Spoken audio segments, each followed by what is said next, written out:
السلام علیکم ورحمۃ اللہ وبرکاتہ۔ سورہ بقرہ صفحہ نمبر 18 آیہ نمبر 113 to 119۔ نحمدہ ونصلی علی رسولہ الکریم، اما بعد فاعوذ باللہ من الشیطان الرجیم، بسم اللہ الرحمن الرحیم۔ رب اشرح لی صدری ویسر لی امری واحلل عقدۃ من لسانی یفقہوا قولی۔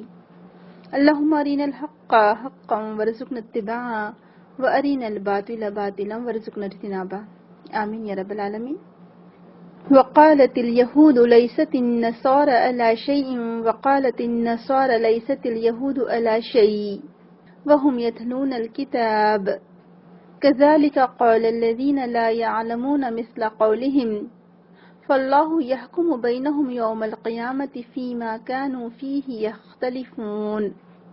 وقالت اليهود، اور کہا یہود نے، لیست النصارى، نہیں نصارہ، علی شیء کسی چیز کے، وقالت اور کہا النصارى نصارہ نے، لیست اليهود نہیں یہود، علی شیء اوپر کسی چیز کے، وہم حالانکہ وہ یتلون الکتاب وہ پڑھتے ہیں کتاب، کذالک اسی طرح، قال الذین کہا انہوں نے جو، لا یعلمون نہیں وہ جانتے، مثل قولہم مانند ان کے قول کے، فاللہ تو اللہ تعالی یحکم وہ فیصلہ کرے گا، بینہم ان کے درمیان، یوم القیامہ قیامت کے دن، فیما جس میں کانو تھے وہ، فیہ اس میں، یختلفون اختلاف کرتے۔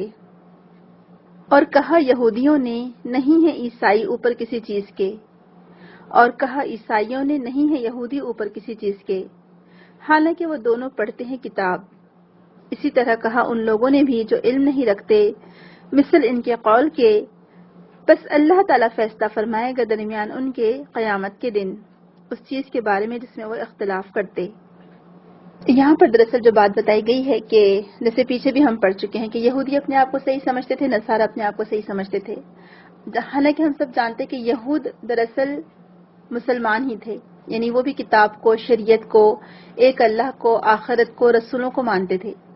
اور عیسیٰ علیہ السلام جو چیز لے کر آئے تھے وہ بھی سیم وہی چیز تھی، کیونکہ ہر نبی جو بھی آتا وہ پہلے نبی کی پیروی کرتا تھا۔ تو عیسیٰ علیہ السلام جو لے کر آئے وہ بھی کتاب تھی دراصل، اور عیسیٰ علیہ السلام کہتے بھی ہیں کہ مجھے تورات ہی کو فالو کرنے کے لیے بھیجا گیا ہے، اور میں خاص طور سے بنی اسرائیل کی طرف بھیجا گیا ہوں۔ لیکن اس کے باوجود بھی دونوں نے آپس میں گروہ بندی کر لی، اور ہر گروہ اپنے آپ کو یہ کہتا تھا کہ ہم صحیح ہیں، ہمارا فرقہ، ہماری جماعت، ہمارا سیکٹ بس صحیح ہے، باقی سارے کے سارے جہنمی ہیں۔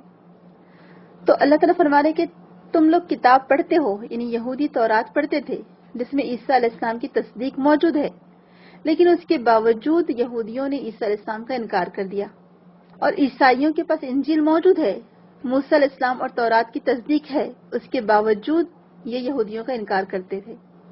تو دونوں کا ایک دوسرے کے خلاف انکار، تکذیب، یہ کس وجہ سے تھا؟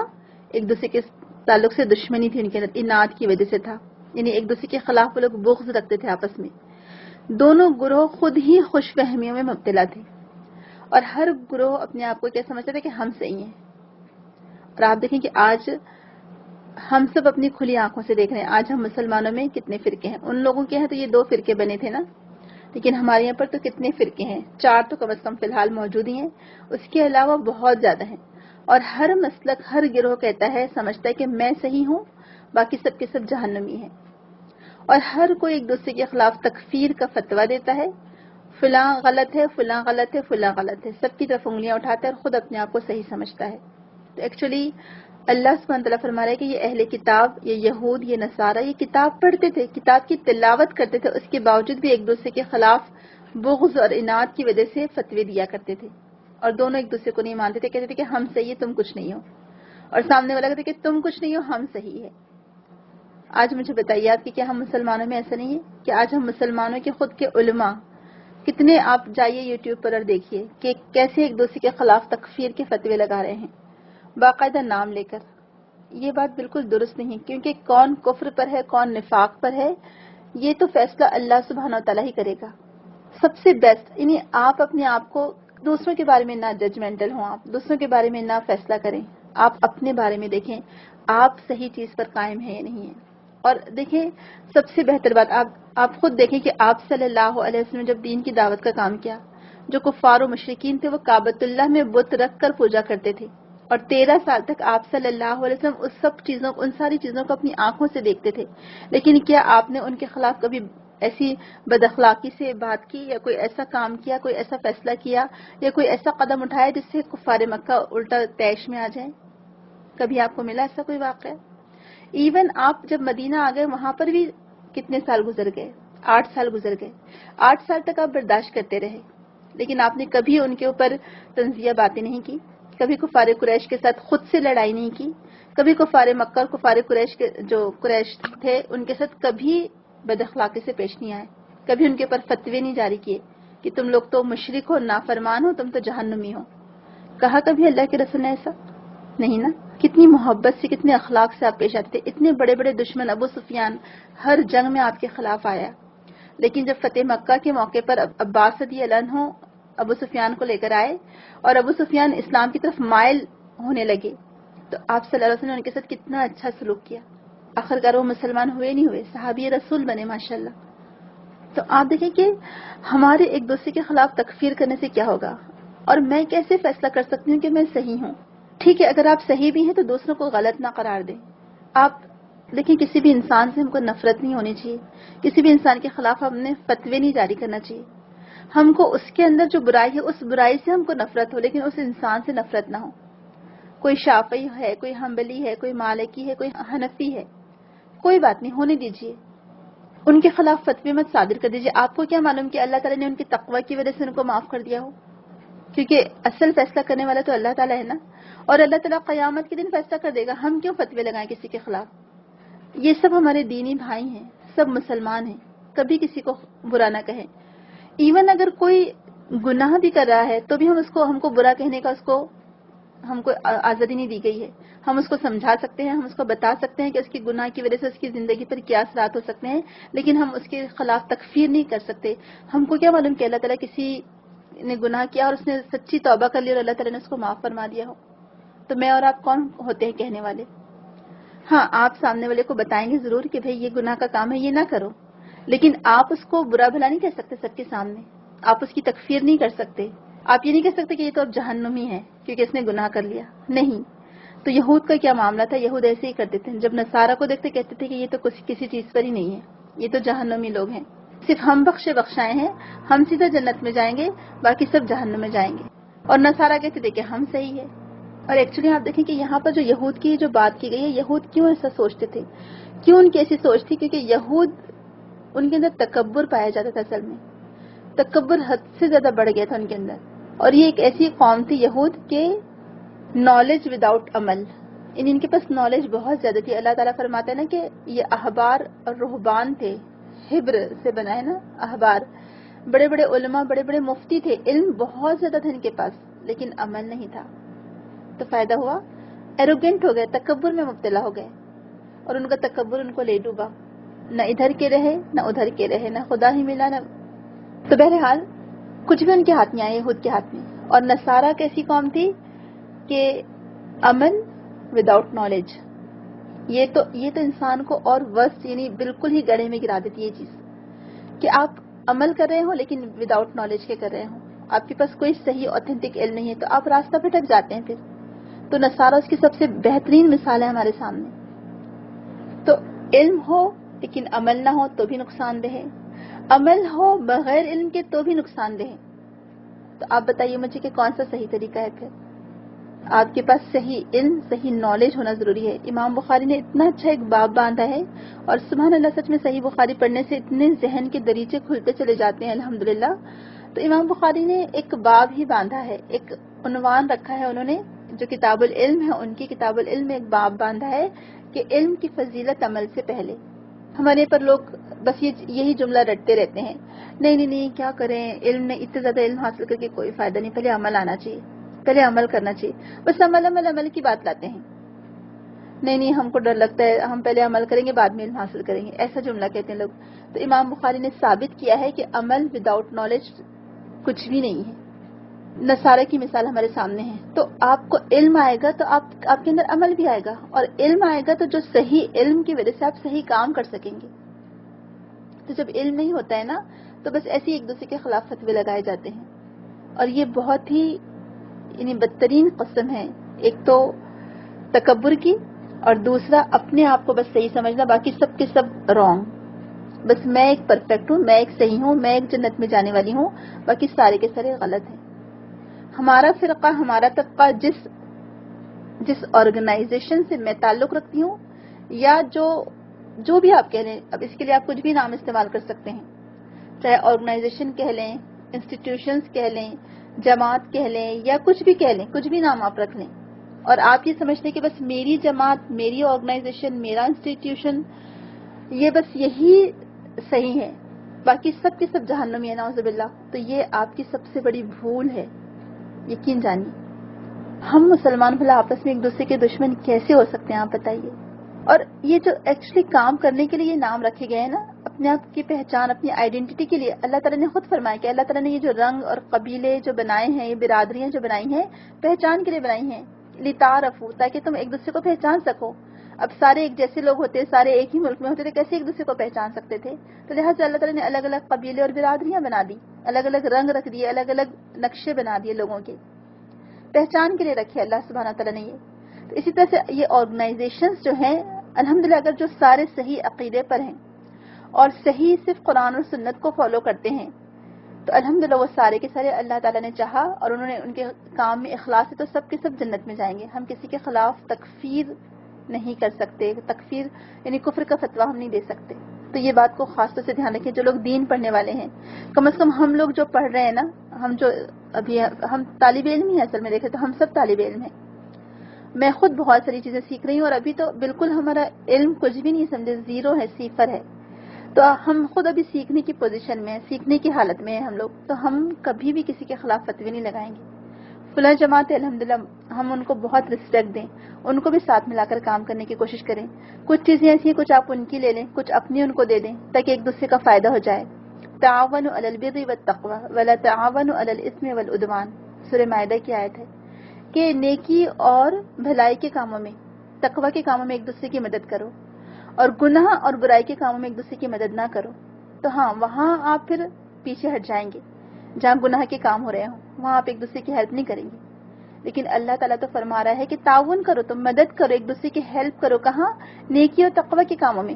تو جو بھی آرگنائزیشنز کام کر رہی ہیں، جن کا عقیدہ درست ہے، جن کا راستہ صحیح ہے، جو قرآن اور سنت کو فالو کرتے ہیں، آپ ضرور ان کی مدد کریں، آپ ان کو سپورٹ کریں۔ اگر ایسے اداروں میں کہیں ضرورت ہے، اور الحمدللہ اللہ تعالیٰ نے آپ کو کچھ علم دیا ہے، اگر آپ حدیث پڑھا سکتی ہیں، اگر آپ قرآن پڑھا سکتی ہیں، اگر آپ تفسیر پڑھا سکتی ہیں وہاں پر، اور ایسے ادارے اگر آپ کو انوائٹ کریں تو بہت اچھی بات ہے، آپ جائیں، ضرور پڑھائیں۔ یہ نہیں کہ جو آپ کا ادارہ تھا آپ اسی سے جڑے رہیں، نہیں، ہم سب ایک دوسرے کا مل کر ساتھ دیں، نیکی کے کاموں میں، تقوی کے کاموں میں ایک دوسرے کا ساتھ دینے والے بننا چاہیے ہم کو۔ ایک دوسرے کے خلاف فتوی نہیں لگانا چاہیے کہ اچھا فلاں شافی یا حنفی کسی چیز پر نہیں ہے، بس ہم صحیح ہیں، یہ مالکی اور حنبلی یہ کسی چیز پر نہیں ہے، بس ہم صحیح ہیں، تو یہ بات درست نہیں ہے۔ تو یہود نے بھی یہی کہا تھا اور نصارہ نے بھی یہی کہا، تو یہی چیز ان کو لے ڈوبی۔ اور اس کے دیکھیں اللہ سبحانہ وتعالیٰ فرماتے ہیں کہ وہم یتلون الکتاب، حالانکہ وہ کتاب کی تلاوت کرتے تھے، یعنی کتاب پڑھتے تھے اور سامنے دکھتا بھی تھا ان کو کہ جس میں اللہ تعالیٰ نے فرمایا کہ یہ اللہ تعالیٰ نے تورات ان کو بھیجی ہے، اس میں عیسیٰ علیہ السلام کی بشارت موجود تھی، اس کے باوجود بھی عیسیٰ علیہ السلام کو نہیں مانا، عیسائیوں کو نہیں مانا۔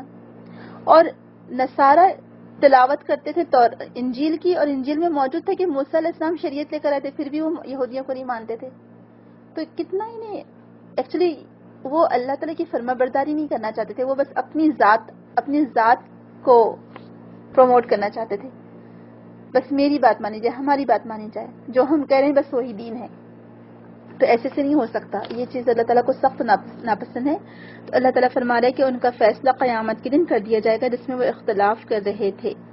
اب یہاں پر مسجدوں کا ذکر آ رہا ہے، اس میں بھی بہت اللہ تعالیٰ ہمارے حال پر رحم فرمائے۔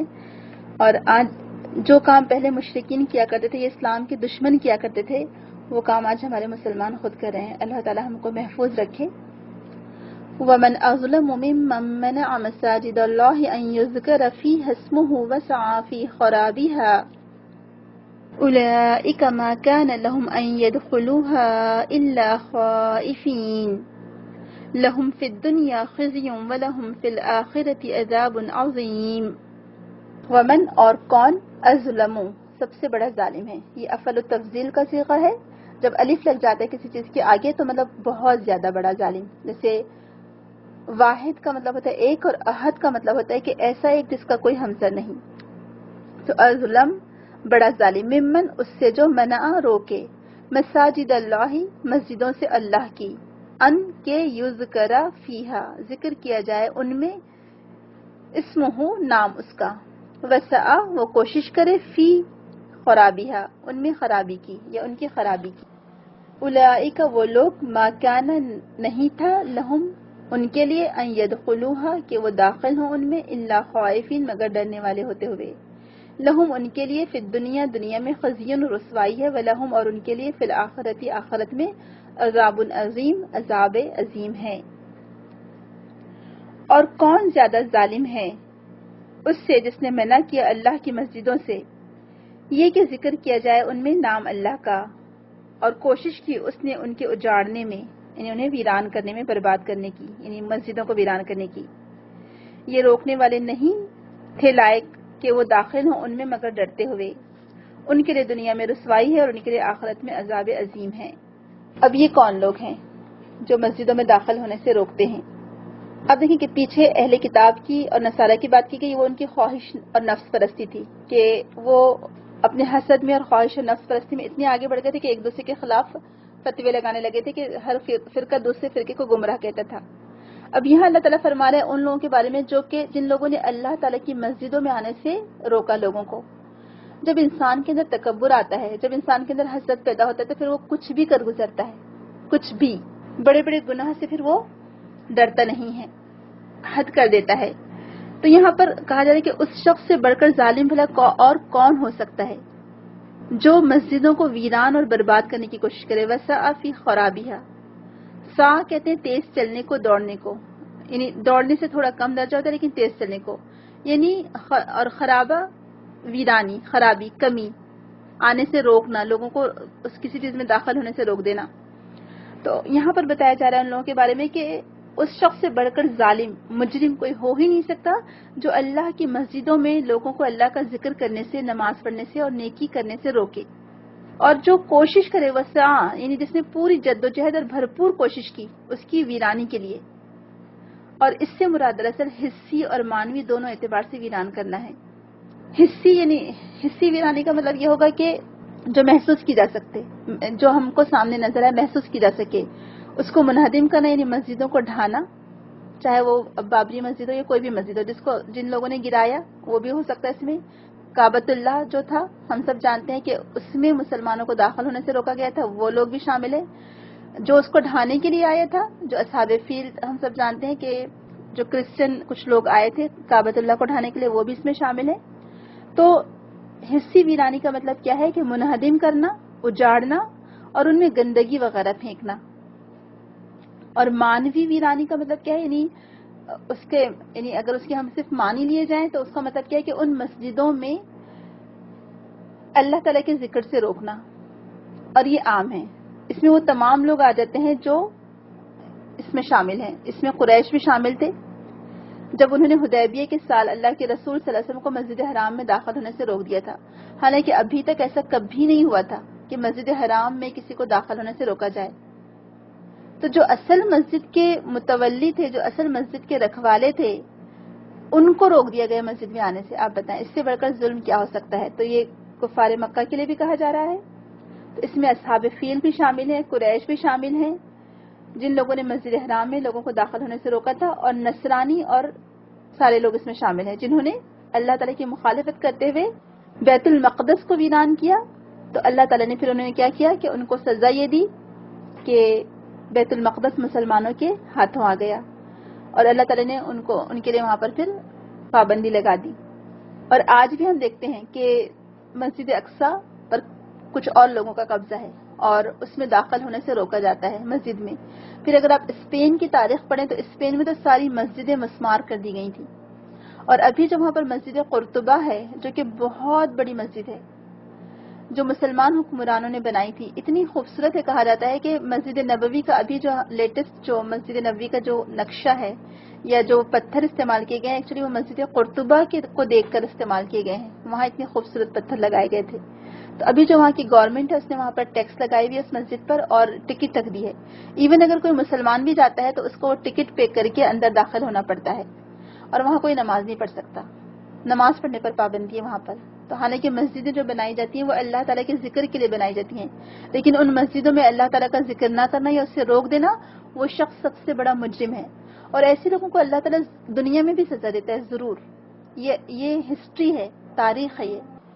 تو جو بھی اللہ تعالیٰ کی مسجدوں کو ویران کرتا ہے یا اس میں آنے سے لوگوں کو روکتا ہے، اللہ سبحانہ تعالیٰ اس کو دنیا میں ہی سزا دیتے ہیں اور آخرت میں تو سزا ہوگی اس کو. جیسے کہ اصحاب فیل، کہ انہوں نے کعبہ کو ڈھانے کی نیت سے جب وہ لوگ آئے اور ڈھانے کی کوشش کی تو اللہ تعالیٰ نے کیا کیا، وہیں ان کو تباہ اور برباد کر دیا کہ وہ لوگ اپنے گھروں تک واپس بھی نہیں پہنچ سکے. سبحان اللہ، یہ اللہ سبحانہ تعالیٰ کی قدرت ہے. دوسری طرف ہم دیکھتے ہیں کہ جن لوگوں نے بیت المقدس سے روکا تھا آنے کے لیے، اللہ سبحانہ تعالیٰ نے اس بیت المقدس پر مسلمانوں کو الحمدللہ فتح اور نصرت سے نوازا اور وہ لوگ خود ذلیل و خوار ہوئے. اور اسی طرح سے جب مشرکین مکہ نے مکہ میں داخل ہونے سے یا بیت اللہ میں عبادت کرنے سے مسلمانوں کو روکا تو اللہ تعالیٰ نے 8 ہجری میں ہی مکہ فتح کروا دیا اور ان کو وہاں سے ذلیل و خوار ہو کر نکلنا پڑا مشرکین کو. تو جو لوگ اللہ تعالیٰ کے راستے سے اللہ کے بندوں کو روکتے ہیں ان کو خود دنیا میں ذلیل و خوار ہونا پڑتا ہے. وہ خود دنیا میں ہی اپنا انجام دیکھ لیتے ہیں اور آخرت میں تو جو انجام ہونا ہے، سزا ملنی ہے، وہ تو ضرور ملنی ہی ہے. تو بہرحال مشرکین مکہ نے، یہاں پر ابن کثیر رحمہ اللہ کہتے ہیں کہ یہاں پر جن لوگوں نے مسجدوں میں اللہ کے ذکر سے روکا ان سے مراد دراصل مشرکین مکہ ہے، جنہوں نے آپ کو اور آپ کے ساتھیوں کو مکہ سے باہر نکلنے پر مجبور کیا اور کعبۃ اللہ میں عبادت کرنے سے روکا. پھر صلح حدیبیہ کے موقع پر مکہ میں داخل ہونے سے روک دیا، حالانکہ اس سے پہلے کبھی کعبۃ اللہ میں کسی کو عبادت سے نہیں روکا گیا تھا. تو اللہ تعالیٰ نے کیا کہ آئندہ مشرکین کو وہاں پر طواف کرنے سے روک دیا اور خصوصاً برہنہ ہو کر طواف کرنے سے روک دیا گیا. سبحان اللہ. آپ دیکھیں کہ کیسے اللہ سبحانہ تعالیٰ اپنے بندوں کی جو ان کے ساتھ زیادتی کی گئی تو اس کا بدلہ لیتا ہے اور آخرت میں تو ان کو عذاب ہوگا ہی ہوگا. یہاں پر شیخ سعدی وہی کہتے ہیں کہ اس سے بڑھ کر ظالم کون ہوگا، تو وہ کہتے ہیں کہ جو مسجدوں میں داخل ہونے سے لوگوں کو روکے، اس میں اللہ تعالیٰ کا ذکر کرنے سے روکے. حالانکہ سب سے بڑھ کر مسجد میں جو کیا جاتا ہے اللہ تعالیٰ کا ذکر کیا جاتا ہے. تو یہ ایمان کا حصہ ہے کہ مسجدیں تعمیر کی جائیں یا مسجدوں کو آباد کیا جائے. جیسے انما یامر مساجد اللہ من آمن باللہ والیوم الآخر، سورۃ توبہ میں اللہ تعالیٰ فرماتا ہے نا کہ اللہ تعالیٰ کی مسجدوں کو تو آباد کرنے والے کون ہیں؟ جو کہ ایمان والے ہیں. تو چونکہ ایک تو مشرکین مکہ نے روکا، پھر اللہ تعالیٰ نے مسلمانوں کو فتح دی، اور جو اصحاب فیل کا جو حشر ہوا وہ بھی ہم سب جانتے ہیں، اللہ تعالیٰ نے قرآن میں اس کا ذکر کیا. نصرانیوں پر اللہ تعالیٰ نے اہل ایمان کو مسرت فرمایا اور انہوں نے ان کو جلا وطن کر دیا. اس طرح ہر وہ شخص جو ان جیسی صفات رکھتا ہو، ان جیسی کوالٹیز رکھتا ہو، وہ دنیا میں بھی سزا ضرور پا کر رہے گا اور آخرت میں بھی اس کو سزا مل کر رہے گی. تو یہاں پر کچھ اسکالرز کہتے ہیں کہ یہ آیت سے لہم فی الدنیا خزی و لہم فی الآخرۃ عذاب عظیم، اور یعنی ان کے لیے دنیا میں بھی رسوائی ہے اور آخرت میں بڑا عذاب ہے. تو بعض اہل علم کہتے ہیں، یعنی یہ اوپر اور نیچے کی آیت کو ملا کر، کہ اس سے غیر مسلموں کا مسجد میں جان بوجھ کر داخل ہونا منع کیا گیا ہے. لیکن ہم سب جانتے ہیں کعبۃ اللہ اور مسجد نبوی میں تو منع ہے ہی، لیکن دوسری مسجدوں میں غیر مسلم آ سکتے ہیں، نو پرابلم. جیسے کہ آپ صلی اللہ علیہ وسلم کی سنت سے خود ثابت ہے کہ آپ نے سمامہ بن اسال جو کہ نان مسلم تھے ان کو مسجد کے ستون سے وہاں پر بندوایا تھا. پھر جو ڈیلیگیشنز آتے تھے، جیسے کہ نجران کے جو عیسائی آئے تھے، ان کو آپ نے مسجد میں بلایا تھا اور وہیں ان سے بات چیت کی. تو لہٰذا دوسری مسجدوں میں آ سکتے ہیں مشرکین، لیکن کعبۃ اللہ میں خاص طور سے منع کیا گیا کہ اب وہاں پر کوئی مشرک نہیں آ سکتا. بہرحال واللہ عالم، دونوں رائے موجود ہیں، ہم جس کی چاہے پیروی کر لیں. اور یہاں پر جو دوسری بات ہم دیکھتے ہیں کہ ایک اور اسکالر امام بقائی وہ کہتے ہیں کہ اللہ سبحانہ تعالیٰ کی مسجدوں کو آباد کرنا، اس میں یہ آتا ہے کہ ایک تو اس میں نشانیاں مقرر کی جائیں، یعنی مسجدوں کو باقاعدہ ایسا بنایا جائے کہ جس سے پتہ چلے لوگ راستے سے چلنے پھرنے والے ہیں وہ بھی مسجد دیکھ کر وہاں آ جائیں. اور اگر اس میں اللہ تعالیٰ کا ذکر نہ کیا جائے تو یہ مسجدوں کو ضائع کرنا ہوا. اور مسجدوں کے ایسے اسپیشل کوئی نام نہ رکھے جائیں کہ جو ان ناموں کی وجہ سے پھر لوگ اس میں جو دوسرے فرقے والے لوگ ہیں وہ داخل نہ ہو سکیں. تو وہ کہتے ہیں کہ یہ مسجدوں کو ضائع کرنے میں آ جائے گا اگر آپ اس پر اسپیشل مسلکی اور فقہی گروہی اختلافات کی وجہ سے اپنا نام لگا دیں تاکہ لوگ اس میں نہ آ سکیں. پوری امت واحدہ ہے اور ہر شخص مسجد میں ہر شخص جو مسلمان ہے وہ مسجد میں داخل ہو سکتا ہے، بغیر کسی سبب کے کسی شخص کو مسجد میں آنے سے روکا نہیں جا سکتا، اور جو لوگ اس کا سبب بنیں گے، یعنی مسجدوں میں آنے سے روکنے کا سبب بنیں گے، تو پھر ایسے لوگوں کے لیے اللہ سبحانہ تعالیٰ کافی ہو جائے گا، دنیا میں بھی وہ ان کو رسوا کرے گا اور آخرت میں بھی رسوا کرے گا۔ اور آج آپ دیکھ لیں کہ آج ہمارے یہاں پر بھی کیا ہے کہ مسجدوں کے نام رکھ دیے گئے ہیں نا، اور الگ الگ مسلک اور الگ الگ فرقوں کی مسجدیں بن گئی ہیں، اور سب نے اپنے اپنی مخصوص مسجدیں بنا کر کہہ دیا کہ بس ہماری مسجد میں ہمارے لوگ آئیں گے۔ اور اس سے دیکھیں نقصان کتنا ہو رہا ہے کہ جگہ جگہ ہر تھوڑے تھوڑے وقفے سے مسجدیں بنا لی ہیں، اور ہر مسجد میں بس 10-12 لوگ ہیں، کوئی مسجدیں آباد نہیں ہیں۔ اور اسی لیے مسجد مرس یا خواہ کہ نمازی نہ رہے، وہ صاحب اوصاف حجازی نہ رہے، کہ مسجدیں رو رہی ہیں بیچاری کہ ان میں نمازی نہیں آتے، فجر میں 4-5 لوگوں سے ایک صف بھی پوری مکمل نہیں ہوتی ہے، 4-5 لوگ ہوتے ہیں فجر میں، اسی طرح سے عشاء میں بھی بس 4-5 لوگ ہوتے ہیں۔ جب آپ نے جگہ جگہ اتنی مسجدیں بنا لی اور ہر مسجد کا نام رکھ دیا، آپ نے اپنے اپنے مسلک کی اپنے اپنے فرقوں کی مسجدیں بنا لی، تو پھر لوگ کیسے آئیں گے بھلا؟ اور جو لوگ دین سے دور ہیں ان کو تو ایک اور بہانہ مل گیا کہ دیکھا یہ تو سب اپنے اپنے فرقوں کی بات کرتے ہیں، اس سے اچھا ہے کہ مسجدوں میں جاؤ ہی مت، وہاں جا کر صرف فساد کی باتیں ہوتی ہیں، ان کو ایک اور موقع مل گیا۔ تو مسجدوں کے نام رکھ دینا بالکل بھی، یعنی مسلکی فرقوں اور اختلافات کے سبب نام رکھنا بالکل بھی جائز نہیں ہے۔ اہل حدیث یا حنفی مسجد یا اہل حدیث کی مسجد یا شافعی مسجد یا حنبلی مسجد، ایسے بالکل نام نہیں رکھے جائیں گے۔ بلکہ کیا نام رکھ سکتے ہیں آپ کسی قبیلے کا نام رکھ سکتے ہیں، جیسے ایک ہم کو ملتا ہے نام بنو زریق کی مسجد، ہمیں نام ملتا ہے اللہ کے رسول صلی اللہ علیہ وسلم کے زمانے میں، تو قبیلے کے نام پر رکھ سکتے ہیں، کسی خاندان کے نام پر رکھ سکتے ہیں، مسجد کسی صحابی کے نام پر آپ رکھیں یا اپنے خاندان کے کسی بزرگ کے نام پر آپ رکھ سکتے ہیں، لیکن اس میں مسلکی پیدا نہ کریں، فرقہ بندی، سب کو آنے کی اس میں اجازت دیں، اور بلکہ لکھ کر لگائیں آپ کی مسجد میں کہ یہ مسجد تمام لوگوں کے لیے کھلی ہے، ہر کوئی اس میں آ سکتا ہے، ہر قسم کے لوگ، چاہے وہ الگ الگ مسلک کی کیوں نہ ہو۔ حالانکہ الگ مسلک تو ہونا ضروری نہیں ہے بالکل بھی، ہم سب امت واحد ہے، ایک جسد کی مانند ہے، الحمدللہ ہم سب مسلمان ہیں۔ اللہ سبحانہ تعالیٰ نے ہمارا نام مسلم رکھا، اس کتاب میں بھی اور اس سے پہلے بھی، ہم مسلمان ہیں بس، اپنا تعارف ہمیشہ مسلمان کی حیثیت سے کروائیں، اور جب بھی آپ سے کوئی پوچھے کہ آپ کس کو فالو کرتے ہیں، کہنا کہ ہم قرآن اور سنت کو فالو کرتے ہیں۔ وہ آپ سے پوچھیں کہ اچھا نہیں آپ کے کوئی نہ کوئی تو امام ہوں گے، آپ کوئی نہ کوئی آرگنائزیشن سے تعلق رکھتے ہوں گے، کہیں کہ ہم ہر آرگنائزیشن میں کام کرتے ہیں، جو بھی آرگنائزیشن والے ہم کو انوائٹ کریں گے نیکی کا کام کرنے کے لیے اور برائی سے روکنے کے لیے، ہم ان کا ساتھ دینے کو تیار ہیں۔ پھر وہ آپ سے پوچھیں کہ اچھا آپ کس امام کو فالو کرتے ہیں، کہنا کہ چاروں امام ہمارے لیے بہت زیادہ قابل احترام ہیں، چاروں امام نہیں بلکہ ہم تو سارے اور بھی جو امام ہیں جن کو آپ نہیں پہچانتے، ہم ان کی بھی پیروی کرتے ہیں ہم، لیکن ہم ان سے پہلے آپ صلی اللہ علیہ وسلم کو اہمیت دیتے ہیں۔ ہمارے نزدیک جو درجہ ہے وہ یہ ہے کہ پہلے قرآن، پھر سنت، پھر صحابہ کرام، اور پھر تمام علماء سب اس میں آتے ہیں، اور جو بات ہم کو حدیث سے قریب لگتی ہے وہ ہم اڈاپٹ کر لیتے ہیں، وہ ہم قبول کر لیتے ہیں۔ بس یہ نارمل سا جواب، بحث و مباحثے میں پڑھنا ہی نہیں ہے کچھ بھی، بس یہ کہیں کہ مذہبی بحث میں نے کی ہی نہیں، فالتو عقل مجھ میں تھی ہی نہیں، بس یہ والا معاملہ ہونا چاہیے ہمارا، کوئی سامنے والا آپ سے کتنا بھی پوچھتا رہے۔ تو بہرحال آپ دیکھیں کہ ہم کو کیا کرنا ہے، یہ نہ کہیں کہ بس میں صحیح ہوں باقی سامنے والا غلط ہے۔ تو تلاوت کرنے کے بعد، قرآن پڑھنے کے بعد ہم تفرقہ بازی سے بچیں۔ جو قرآن پڑھنے والے ہیں وہ تفرقہ بازی نہیں کر سکتے، دین ہمیں متحد کرتا ہے، یونائٹ کرتا ہے، جدا جدا نہیں کرتا۔ نہ ہم شافعی، حنفی، حنبلی، مالکی نہیں ہیں، بلکہ ہم سارے علماء کو فالو کرتے ہیں۔ یہ سب علماء جو تھے ہمارے الگ نہیں ہیں، اور اللہ سبحانہ وتعالیٰ ان کو جزائے خیر دے، انہوں نے کتنی قربانیاں دی لیکن حق پر قائم رہنے کے لیے۔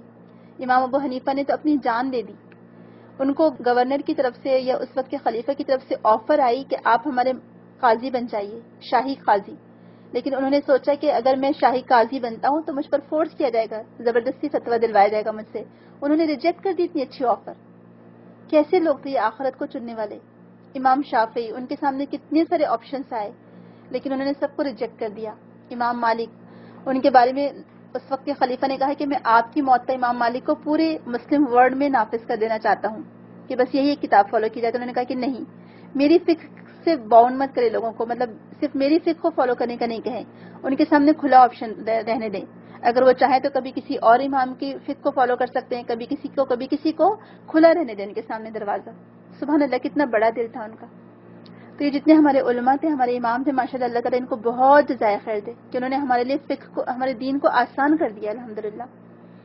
تو ان کا نام لے کر گروہ بندیاں نہ کریں ہم.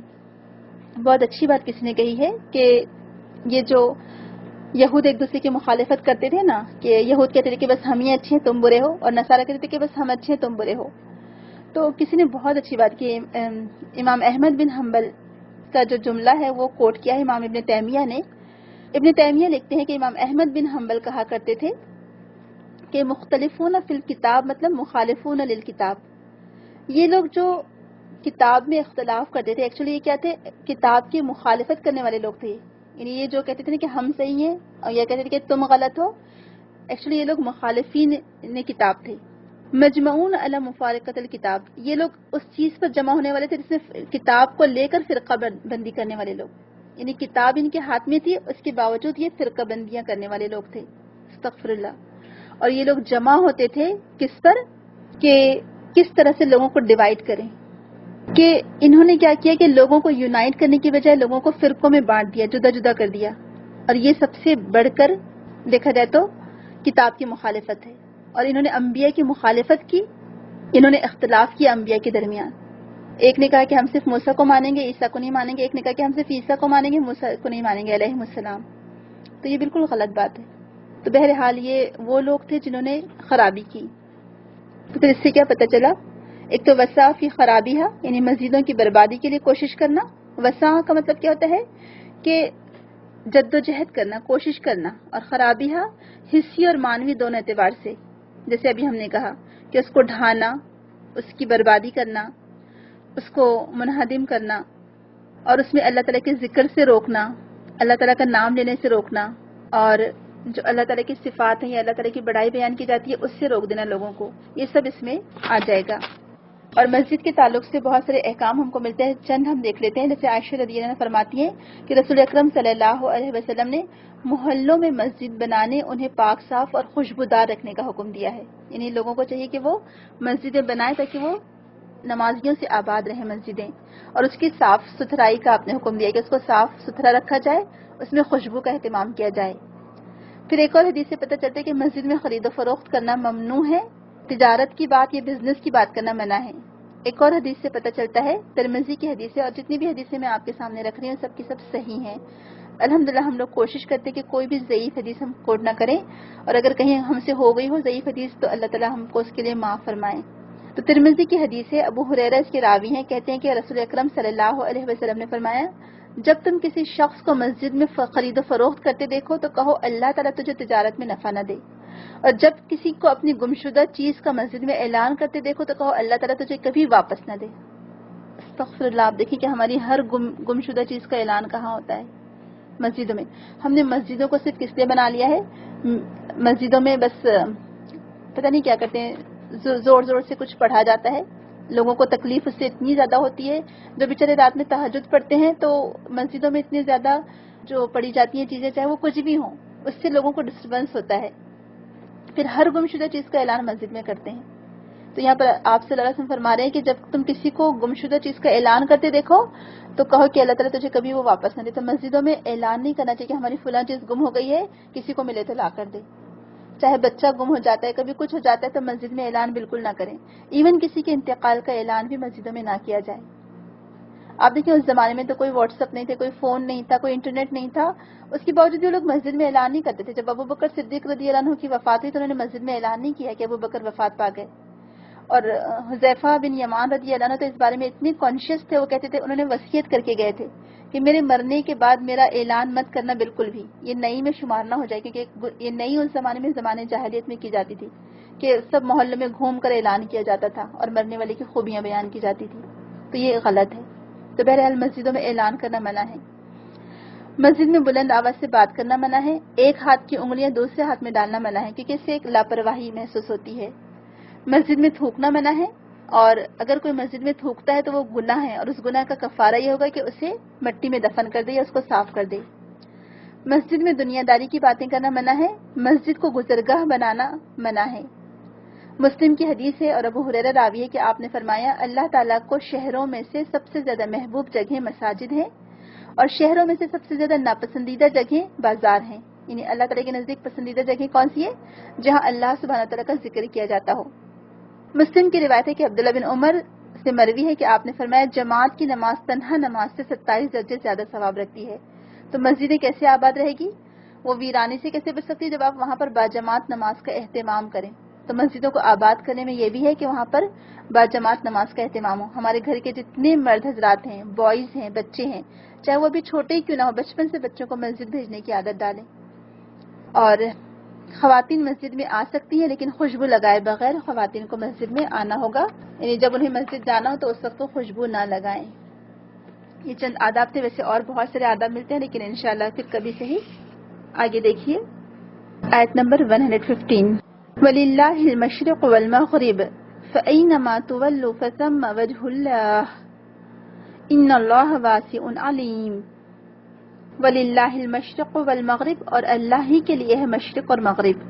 فَأَيْنَمَا تو جس طرف، تُوَلُّوا تم رخ کرو، فَثَمَّ تو وہیں ہے، وجہ اللہ چہرہ اللہ کا، ان اللہ بے شک اللہ تعالی، واسع وسعت والا، کشادگی والا، علیم علم والا ہے. اور اللہ ہی کے لیے ہے مشرق و مغرب، بس جس طرف بھی تم منہ کرو گے تو وہاں ہی اللہ کا چہرہ ہے. بلا شبہ اللہ تعالیٰ وسعت والا، خوب جاننے والا ہے. اب یہ آیت دراصل دیکھا جائے تو اس آیت کے بارے میں ہمیں پتہ چلتا ہے کہ جب مسلمان بیت المقدس کی بجائے کعبۃ اللہ کی طرف رخ کر کے نماز پڑھنے لگے، جیسے کہ اگر آپ نے سیرت پڑھی ہوگی تو آپ کو معلوم ہوگا کہ جب اللہ کے رسول صلی اللہ علیہ وسلم ہجرت کر کے مکہ سے مدینہ تشریف لائے تو تقریباً 17 منتھس یا 18 منتھس آپ نے بیت المقدس کی طرف رخ کر کے نماز پڑھی. 17 مہینوں کے بعد اللہ تعالیٰ کی طرف سے حکم آیا کہ اب اپنا رخ آپ بیت اللہ کی طرف پھیر دیں. تو جب انہوں نے بیت المقدس کی بجائے بیت اللہ کی طرف رخ کر کے نماز پڑھنی شروع کر دی تو یہود اس پر اعتراضات کرنے لگے اور کہنے لگے کہ یہ کیسا دین ہے اور آپ کس دین کو فالو کریں کہ کبھی ادھر رخ کر کے نماز پڑھتے، کبھی ادھر رخ کر کے نماز پڑھتے ہیں. تو جو ان لوگوں نے اعتراضات کیے اور باتیں بنائی، اسی لیے انہیں جواب دیا گیا کہ کدھر بھی رخ کرو، مشرق یا مغرب سب اللہ ہی کے ہیں. اور بعض مفسرین اس سے مراد سفر میں اور سواری پر نفل نماز کے پڑھنے کا جواز دیتے ہیں. اور ویسے بھی اس سنت کو ہم کو زندہ کرنا ہے کہ آپ صلی اللہ علیہ وسلم سواری پر بھی نماز پڑھا کرتے تھے سفر میں. اور جب قبلے کا تعین نہ ہوتا کہ قبلہ کس طرف ہے تو آپ اندازاً قبلے کی طرف رخ کر کے اللہ اکبر کہتے اور پھر سواری کا رخ جدھر چاہتے ادھر پھیر لیتے جہاں جانا ہوتا. تو سفر میں بھی سواری پر نماز پڑھی جا سکتی ہے. تو اللہ ہی کے لیے ہے مشرق اور مغرب. یعنی یہاں پر اللہ تعالیٰ نے مشرق و مغرب کا خاص طور پر ذکر کیا کیونکہ یہ روشنی کے طلوع ہونے اور غروب ہونے کے لحاظ سے اللہ تعالیٰ کی بہت بڑی اس میں نشانیاں ہیں، معجزات ہیں، آیات ہیں. یہ وہ مقام ہے جہاں پر سے روشنی نکلتی ہے یا پھر روشنی ختم ہوتی ہے. تو جب وہ مشارق اور مغارب کا مالک ہے تو ساری کے سارے جتنی جو جہتیں ہیں، جتنی جو سمتیں ہیں، جو ایسٹ ویسٹ نارتھ ساؤتھ، سب کے سب کا مالک کون ہے؟ اللہ سبحانہ تعالیٰ. تو فَإِنَّمَا تُوَلُّوا بس ان جہات میں سے، ان سمتوں میں سے، ان ڈائریکشنز میں سے جس کسی بھی ڈائریکشن پر تم رخ کرو گے اپنا، اور تمہارا منہ پھیرنا اللہ تعالیٰ کے حکم سے ہے، جبکہ اس نے تم کو حکم دیا کہ تم بیت المقدس کی بجائے بیت اللہ کی طرف رخ کر لو، تو یہ بھی اللہ تعالیٰ کا حکم ہے. جبکہ تم پہلے بیت المقدس کی طرف رخ کر کے نماز پڑھتے تھے اور اب تم کیا کر رہے ہو؟ بیت اللہ کی طرف رخ کر کے نماز پڑھ رہے ہو. تو یہ اللہ تعالیٰ ہی کا حکم ہے اور ہر ڈائریکشن اللہ سبحانہ تعالیٰ کی ہے. تو جس طرف بھی تم منہ کرو گے، جس طرف بھی تم رخ کرو گے، اگر تم کو قبلے کا رخ معلوم نہ ہو تو بس اپنے اندازے سے نماز پڑھ لو. اور بعد میں اگر آپ کو معلوم ہوتا ہے کہ اندازہ غلط تھا، یہ کسی بیماری وغیرہ کی وجہ سے قبلہ رخ ہونا مشکل ہے، تو ان تمام صورتوں میں اللہ تعالیٰ کی طرف سے اجازت ہے کہ اگر کوئی معذور ہے تو جس طرف چاہے وہ رخ کر لے. ٹھیک ہے، اس کی اجازت ہے. تو ہر حال میں بندہ جس طرف بھی منہ کرتا ہے یا جس ڈائریکشن پر بھی وہ مڑتا ہے وہ اللہ تعالیٰ کی ملکیت سے باہر نہیں ہے.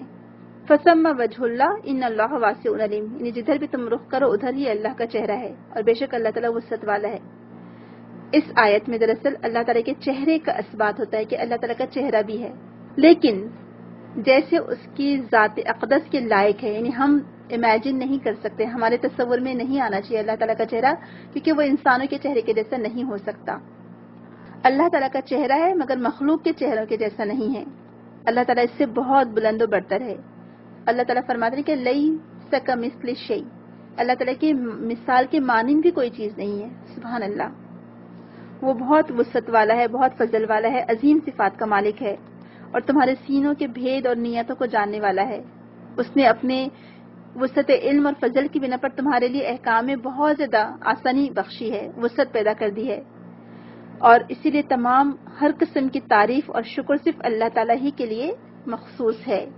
سبحان اللہ. واقعی میں وقالوا اتخذ اللہ ولدا سبحانہ بل له ما في السماوات والارض کل له قانتون. وقالوا اور انہوں نے کہا اتخذ اللہ بنا لیا اللہ نے ولدا بیٹا سبحانہ پاکی ہے اس کی بل له ما في السماوات والارض بلکہ اس کے لیے جو آسمانوں اور زمین میں ہے کل له قانتون سب اسی کے لیے فرما بردار ہیں. اور کہا انہوں نے کہ بنا لی ہے اللہ نے اولاد پاک ہے وہ اس سے بلکہ اسی کے لیے ہے جو آسمانوں اور زمین میں ہے سب اسی کے لیے عاجزی کرنے والے ہیں. بدیع السماوات والارض وَإِذَا قَضَى أَمْرًا فَإِنَّمَا يَقُولُ لَهُ كُن فَيَكُونُ. بدیع السماوات وجود میں لانے والا ہے آسمانوں کو والارض اور زمین کو. وَإِذَا اور جب قضا وہ فیصلہ فرماتا ہے امرن کسی معاملے کا فإنما تو بے شک یقول وہ فرماتا ہے لہو اس کے لیے کن تو ہو جا فیکون تو وہ ہو جاتا ہے. سبحان اللہ. اللہ تعالیٰ کی تعریف تو ویسی ہے جیسے خود اس نے اپنی تعریف فرمائی ہے. ہماری زبان عاجز اور قاصر ہے کہ اپنے رب کی تعریف بھی ہم بیان کر سکیں. اور کہا انہوں نے بنا لی ہے اللہ نے اولاد پاک ہے وہ اس سے بلکہ اسی کے لیے ہے جو آسمانوں اور زمین میں ہے سب اسی کے لیے عاجزی کرنے والے ہیں. وہ انوکھا معجد ہے آسمانوں اور زمین کا اور جب وہ فیصلہ کرتا ہے کسی کام کا تو صرف یہی کہتا ہے اس کو ہو جا تو بس وہ ہو جاتا ہے. سبحان اللہ. آپ یہاں پر قانتون کے معنی لکھنے ہمیشہ آپ کے کام آئیں گے. قانتون قنتا سے قاف نون تا اس کا روٹ ورڈ ہے. خضوع کے ساتھ اطاعت کرنا یا خضوع کے ساتھ اطاعت کا التزام کرنا یعنی دب کر عاجزی کے ساتھ. عبادت میں حماتن متوجہ ہو کر اس کے علاوہ ہر چیز سے توجہ ہٹا لینا یعنی آپ اس قدر اللہ تعالیٰ کی عبادت میں یکسو ہو کر محو ہو جائیں کہ ہر طرف سے آپ کی توجہ ہٹ جائے کوئی خیال آپ کے ذہن میں نہ آئے. ایسی اطاعت اور فرما برداری جس میں ہمیش کی ہو یعنی ہمیشہ کے لیے اطاعت. اور بدی بدعا سے با دال عین یہ صرف اللہ تعالیٰ کے لیے مخصوص ہے. یہ لفظ صرف اللہ تعالیٰ کے لیے مختص ہے. بدی کہتے ہیں ایسی نئی چیز پیدا کرنا جس کا پہلے سے کوئی ماڈل کوئی سیمپل موجود نہ ہو بالکل نئے سرے سے پیدا کرنے والا. الخالق علی غیر مثال سابق یعنی ایسا خالق جو کہ بغیر کسی سابق مثال کے کوئی چیز پیدا کرے. سبحان اللہ. اور قانتون خادعون منقادون یعنی خضوع کے ساتھ اطاعت کا التزام کرنا عبادت میں بالکل متوجہ ہو جانا یکسو ہو جانا. اللہ تعالیٰ ہمیں ایسا بنائے انشاءاللہ. اللہ تعالیٰ کا فرما بردار کہ ہم صرف متوجہ ہو کر صرف اللہ تعالیٰ کے لیے عبادت کرنے والے بنے انشاءاللہ. تو بہرحال یہاں پر اللہ سبحانہ تعالیٰ کی تعریف بیان کی گئی ہے اور یہاں پر جو بات بتائی گئی ہے کہ وہ لوگ اللہ تعالیٰ کے لیے بیٹا قرار دیتے ہیں نعوذ باللہ عیسائی. تو اللہ تعالیٰ فرما رہے کہ اللہ تعالیٰ اس سے پاک ہے. آپ دیکھ رہے ہیں کہ ہم جیسے جو مجبور اور لاچار لوگ ہیں ہم انسانوں کو اللہ تعالیٰ نے ایک دوسرے کا محتاج بنایا ہے. ہم مخلوق ہیں اللہ سبحانہ تعالیٰ کی. ہم ایک دوسرے کے محتاج ہوتے ہیں. ہم کو بیٹوں کی ضرورت ہے. ہم جب بوڑھے ہو جاتے ہیں تو بیٹے ہمارے کام آتے ہیں ہمیں سپورٹ کرتے ہیں. تو بیٹوں کی ضرورت تو ان کو ہے جو مجبور ہوتے ہیں جو بوڑھے ہو جاتے ہیں جو معذور ہیں. جبکہ اللہ سبحانہ تعالیٰ تو خود مالک ہے. اسے تو کسی بھی چیز کے لیے صرف کن کہنے کی دیر ہے اور وہ ہو جاتی ہے. سبحان اللہ. اور کائنات کی تمام چیزیں اسی کی فرما برداری کر رہی ہیں. جب وہ مالک ہے وہ مختار ہے نہ اس کو کسی نے پیدا کیا نہ اس سے کوئی پیدا ہوا. سبحان اللہ. اس کے لیے تو بس حکم دینے کی دیر ہے کن کہنے کی دیر ہے اور سبحان اللہ وہ چیز ہو جاتی ہے. تو بھلا اس کو بیٹے کی کیا ضرورت. تو بیٹے تو کمزور اور معذور لوگوں کے لیے ہوتے ہیں سپورٹ کرنے کے لیے. سبحان اللہ. ہمارا مالک تو ہر چیز سے پاک ہے. وہ خود مالک ہے. وہ خود اختیار رکھتا ہے. تو اس کے لیے بھلا کیسے بیٹا قرار دیا جا سکتا ہے. تو یہ سب سے بڑا ظلم ہے کہ اللہ تعالیٰ کے لیے بیٹا قرار دیا جائے. اور نہ ہی وہ کسی کا محتاج ہے بلکہ وہ سب کو عطا کرنے والا ہے. تو قنوت اطاعت کرنا اور اس کی بھی دو معنی بنتے ہیں. ایک تو عام ہے اطاعت یعنی تمام مخلوق خالق کے ماتحت ہے اس کی اطاعت گزار ہے. اور دوسرا خاص اطاعت یا خاص قنوت کیا ہوگا عبودیت ہے اس سے مراد. تو پہلی قسم وہ ہے جو کہ یہاں پر ذکر کیا گیا ہے اور دوسری قسم وہ ہے کہ وقوموا للہ قانتین اور اللہ کے سامنے ادب اور اطاعت گزاری کے ساتھ کھڑے رہیں. یعنی ہر چیز اللہ تعالیٰ کی اطاعت کر رہی ہے. ایک قسم ہو گئی جیسے زمین ہے آسمان ہے پہاڑ ہیں درخت شجر حجر سب کچھ ہے وہ اللہ تعالیٰ کے آگے جھکے پڑ رہے ہیں اور ہر چیز اللہ تعالیٰ کی اطاعت کر رہی ہے اور ان کے اندر یہ چیز ڈال دی گئی ہے. ٹھیک ہے وہ اطاعت ہی کرتے ہیں. اور دوسری جو اطاعت خاص ہے وہ کیا ہے؟ اطاعت عبودیت کی، اللہ تعالیٰ کے لیے اپنے آپ کو مخصوص کر لے رہے کہ صرف اسی کی عبادت کی جائے، اللہ تعالیٰ کی عبادت کی جائے، اس کے علاوہ کسی اور کی عبادت نہ کی جائے۔ جب ہم نماز میں کھڑے ہوں تو کیسے کھڑے ہوں؟ جیسے فرمانبردار غلام کھڑے ہوتے ہیں، اسی کے لیے یکسو ہو کر، اسی کے لیے خالص ہو کر۔ آگے دیکھیں آیت نمبر 118، وقال الذين لا يعلمون لولا يكلمون الله أو تأتينا آية كذلك قال الذين من قبلهم مثل قولهم تشابهت قلوبهم قد بينا الآيات لقوم يوقنون إنا أرسلناك بالحق بشيرا ونذيرا ولا تسأل عن أصحاب الجحيم۔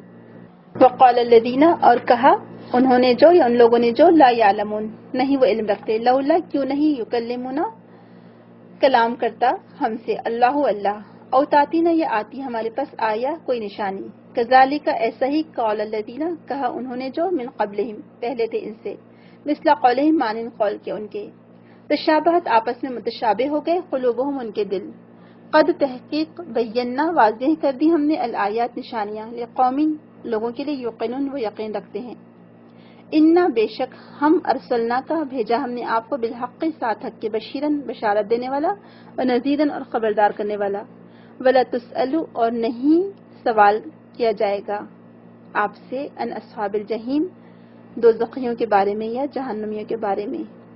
الجحیم جیم ہا میم اس کا روٹ ورڈ ہے، دوزخ دہتی ہوئی آگ یا جہنم کہہ سکتے ہیں آپ اس کو۔ تو یہاں پر اصل میں ان لوگوں کے بارے میں کہا جا رہا ہے، اہل کتاب، یعنی اہل کتاب وغیرہ میں سے جو جاہل لوگ تھے، انہوں نے کہا کہ ہمارے ساتھ اللہ تعالیٰ کلام کیوں نہیں کرتا جس طرح وہ اپنے رسولوں سے کلام کرتا ہے، یا ہمارے پاس کوئی نشانی کیوں نہیں آتی۔ اور یہ وہ نشانیاں تھیں جو کہ رسولوں کو معجزات کے طور پر دی گئی تھیں۔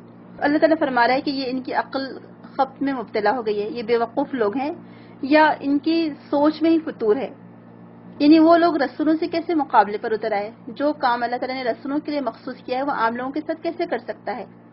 اللہ تعالیٰ فرما رہا ہے کہ ان کی جسارت اتنی بڑی، یہ اتنے آگے بڑھ گئے اس میں کہ ان لوگوں نے اس سے پہلے اور بھی زیادہ مطالبات کیے، اور زیادہ ڈیمانڈز کی، اور زیادہ شرائط کی، بلکہ موسیٰ علیہ السلام سے تو انہوں نے یہاں تک کہا کہ لن نؤمن لک حتی نری اللہ جہرا، کہ ہم تجھ پر ہرگز ایمان نہ لائیں گے جب تک ہم اللہ کو ان ظاہری آنکھوں سے نہ دیکھ لیں۔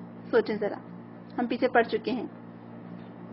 سورہ نساء میں اللہ تعالیٰ فرماتا ہے کہ اہل کتاب تجھ سے کہتے ہیں کہ تو ان پر آسمان سے ایک لکھی ہوئی کتاب اتار لا۔ بس یہ موسیٰ سے بھی، اس سے بھی بڑے بڑے سوال کیا کرتے تھے، یعنی وہ محمد صلی اللہ علیہ وسلم سے مطالبہ کر رہے تھے کہ موسیٰ علیہ السلام پر تو لکھی ہوئی کتاب نازل ہوئی تھی، آپ بھی لکھی ہوئی کتاب لائیں آسمان سے۔ تو اللہ تعالیٰ فرما رہا ہے کہ یہ موسیٰ علیہ السلام سے اس سے بڑے بڑے مطالبات کر چکے ہیں، لہٰذا آپ پریشان نہ ہوں۔ یا پھر انہوں نے کہا کہ اس کی طرف کوئی فرشتہ کیوں نہ نازل کیا گیا جو ڈرانے کے لیے اس کے ساتھ ساتھ رہتا، اس کی طرف کوئی خزانہ اتارا جاتا یا اس کے لیے کوئی باغ ہوتا جس سے وہ کھاتا۔ تو لہٰذا انہوں نے الگ الگ دفعہ الگ الگ اعتراضات کیے، الگ الگ ڈیمانڈز کی۔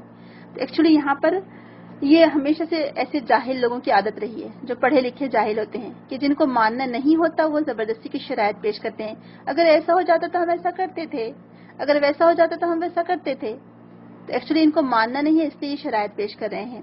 اسی کا یہاں پر ذکر کیا جائے کہ یہ ان کی عادت رہی ہے، یہ کوئی چیز کا مطالبہ کرتے ہیں تو ان کا مقصد ہدایت حاصل کرنا نہیں ہے، یہ کوئی اچھائی کے لیے ایسی شرائط پیش نہیں کرتے ہیں، بلکہ یہ کیا کرتے ہیں، حجت بازی کے لیے ایسا کرتے ہیں، اپنے آپ کو پیچھے رکھنے کے لیے ایسا کرتے ہیں۔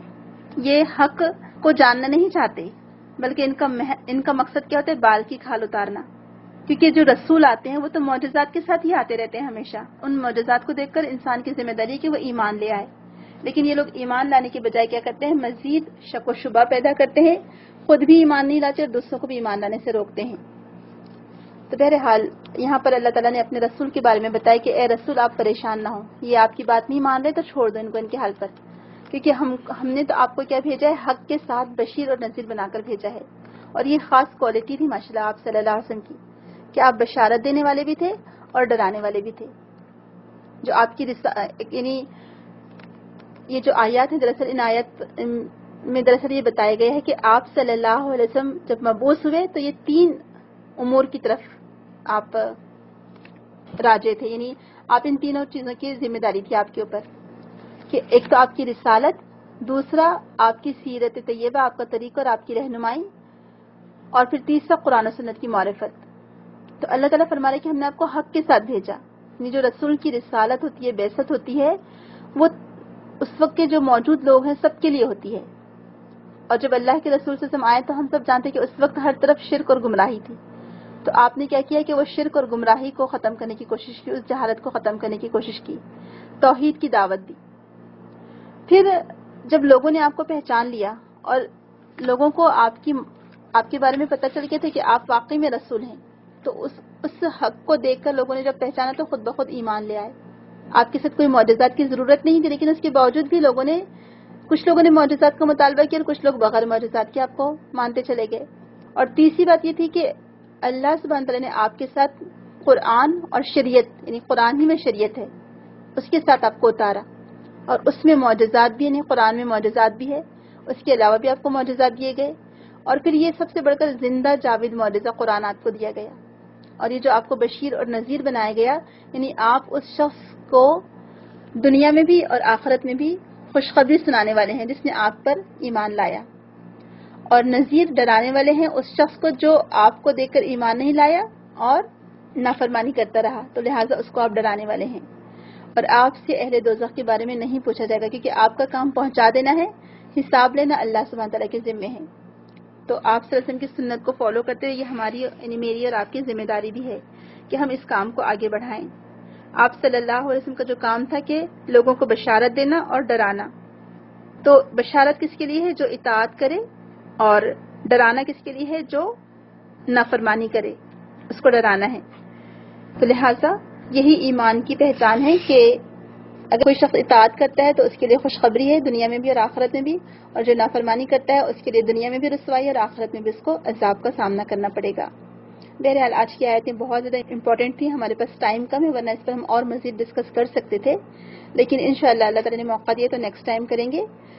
جو ہم کو ان آیات سے عملی پہلو لینے ہیں, سب سے پہلا ہے کہ ہم کو تعاون کرنا ہے اپنے بھائیوں کا مسجد کی ترتیب کے لیے, یعنی مسجدوں کو آباد کرنے کے لیے, مسجدوں کو بہتر بنانے کے لیے, مسجدوں میں اللہ تعالیٰ کے بندوں کو بلانے میں ایک دوسرے کا تعاون کرنا ہے, اور ایک دوسرے کا ساتھ دینا ہے کہ لوگوں کو ہم ترغیب دیں, اس طرف بلانے کے لیے کوشش کریں. یہ ایکچولی خاص کام ہوگا ہمارا. اور جو مسجدیں ہیں دراصل یہ شاعر اللہ ہیں, اللہ تعالیٰ کی نشانیوں میں سے, لہٰذا اس کی تعظیم کرنا ہمارے اوپر ہمارے ذمہ واجب ہے. چاہے وہ کسی بھی مسلک کی مسجد ہو, ہم رسپیکٹ کریں اس کا اور اس کی آبادی کی کوشش کریں. تو بہرحال کیا کرنا ہے, ہم کو مسجدوں کو آباد کرنے میں ایک دوسرے کی مدد کرنا ہے. ایسے اسباب, ایسے ریزنز ہم کو پیدا کرنے ہیں جس کی وجہ سے لوگ مسجدوں کی طرف راغب ہوں, اس طرف آئیں. دوسرا پوائنٹ ہے ہم کو آج سیکھنے والا کہ مسجدوں میں بیٹھا کریں. اللہ سبحانہ تعالیٰ کا ذکر کرتے ہوئے مسجدوں میں بیٹھیں. ایک نماز سے دوسری نماز تک بعض اوقات آپ مسجد میں رکے رہیں تاکہ اللہ سبحانہ تعالیٰ کا زیادہ سے زیادہ ذکر کر سکیں. اور ویسے بھی ہم جانتے ہیں کہ جو فجر کی نماز کے بعد بیٹھا رہا سورج نکلنے تک اور اللہ تعالیٰ کا ذکر کرتا رہا, پھر 2 رکعت نماز پڑھی, تو اس کو ایک حج اور ایک عمرے کے ثواب ہے. ماشاءاللہ اتنا زیادہ اجر ہے. تو مسجدوں میں تھوڑی دیر بیٹھ کر اللہ تعالیٰ کا ذکر ضرور کریں. پھر اس سنت کو ہم زندہ کریں کہ نفل نمازیں سواری پر بھی ہم پڑھ سکتے ہیں, چاہے کار ہو, چاہے ایروپلین ہو, چاہے شپ ہو. کیونکہ آپ صلی اللہ علیہ وسلم نے حدیث میں کہا ہے کہ سفینے پر جب نماز پڑھنے کا آپ سے پوچھا گیا تو کہا کہ اگر سمندر میں گرنے کا خطرہ نہ ہو تو کھڑے رہ کر نماز پڑھے سفینے پر, ادروائز بیٹھ کر نماز پڑھے. اور آپ صلی اللہ علیہ وسلم بھی اکثر نفل نماز سواری پر پڑھ لیتے تھے, اور بعض اوقات فرض نماز بھی پڑھی. پھر قابل توجہ جو پوائنٹ ہے کہ بغیر کسی دلیل کے کبھی کسی کے خلاف فتویٰ نہ دیں. جب بھی بات کریں کوئی دلیل کے ساتھ بات کریں, اور صحیح دلیل آپ کے پاس ہونی چاہیے, اوتھینٹک آپ کے پاس نالج ہو, اوتھینٹک علم ہو آپ کے پاس, اسی بنا پر کسی سے بات چیت کریں, ادروائز نہیں. اور ایک دوسرے کے خلاف گمراہی کے فتوے نہ لگائیں. ہر گروہ دوسرے گروہ کو برا نہ بولے اور اپنے آپ کو اچھا نہ سمجھے. اور آپ کے پاس جب تک اوتھینٹک نالج نہیں ہوگی آپ ڈفرینشیٹ نہیں کر سکتے. تو لہٰذا اپنے آپ کو علم میں مزید آگے بڑھائیں, پختہ کریں. دوسرا قابل توجہ جو پوائنٹ ہے وہ ہے کہ اس بات سے ڈریں کہ کسی کو اللہ تعالیٰ کے گھروں میں آنے سے یا وہاں داخل ہونے سے روکنے والے نہ بنیں. جو اللہ تعالیٰ کے گھر ہیں, یعنی جہاں پر اللہ تعالیٰ کا نام لیا جاتا ہو, اللہ سبحانہ تعالیٰ کا ذکر کیا جاتا ہو, چاہے وہ مسجدیں ہوں, چاہے قرآن کے انسٹیٹیوشنز ہوں, چاہے ایسے کوئی بھی ادارے ہوں جہاں پر نیک کام کیے جاتے ہوں, جہاں پر قرآن پڑھایا جاتا ہو, سمجھا جاتا ہو, یا دین سے ریلیٹڈ کوئی بھی تعلیم دی جاتی ہو, تو ایسی کوئی بھی جگہ لوگوں کو جانے سے نہ روکیں یا ایسے اسباب نہ پیدا کریں کہ لوگ وہاں جانے سے رک جائیں. یہ سب سے بڑا ظلم ہوگا. ٹھیک ہے. اور تیسری چیز ہے کہ آپ صلی اللہ علیہ وسلم ہمارے لیے بشیر اور نذیر بن کر آئے، لہٰذا ہم بھی لوگوں کو بشارت دینے والے بنیں. جب لوگ اگر کہیں خطا کریں، کوئی گناہ کر لیں، تو ان کو بالکل فتویٰ نہ دے دیں کہ آپ تو کافر اور جہنمی ہو گئے، نہیں، بلکہ ان کو بشارت دیں کہ آپ اللہ تعالیٰ سے معافی مانگیں، اللہ تعالیٰ ضرور معاف فرما دے گا. اور دوسری طرف ہم ڈرانے والے بھی بنیں کہ جہاں ہم دیکھیں لوگوں کو کچھ خطا کرتے ہوئے تو ان کو حکمت سے ڈرائیں کہ دیکھیں یہ جو گناہ ہے آپ کے لیے نقصان دہ ثابت ہو سکتا ہے، اس پر سزا بھی مل سکتی ہے، لہٰذا اس گناہ سے باز آ جائیں.